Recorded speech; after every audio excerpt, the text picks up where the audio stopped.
Сәлем достар, қалдарыңыз қалай? Бүгін температурадан болатын судорога туралы сөйлесеміз. Каналға жазылып, пайдалы ақпараттарды жіберіп алма, сіздермен бірге Бегім Талапқызы.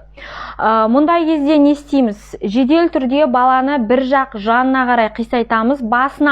Басында травма алмау үшін басына бір орамал, яғни шарф, кез келген бір матаны қоямыз, бір жақ беткеге қаратамыз. Неге? Судорога кезінде құсу болуы мүмкін. Осы құсықтар тамағына тұрып, яғни асфиксия болмау үшін, асфиксия болса, яғни ол жаман жағдайларға алып келуі мүмкін.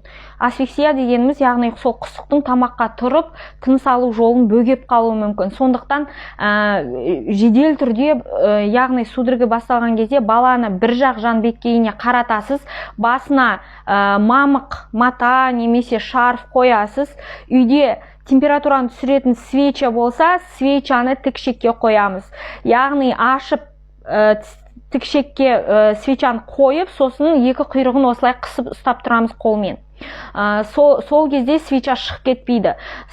Сосын ол басталған кезде басқа адамдарға жедел жәрдемге қоңырау шалу туралы айтуыңыз керек.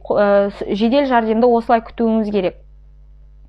Сіздермен болған тағы айтам, Бегім Талапқызы. Менің YouTube каналыма және TikTokқа, Instagram'ма жазыңыздар. Сау саламат болыңыздар, ауырмаңыздар.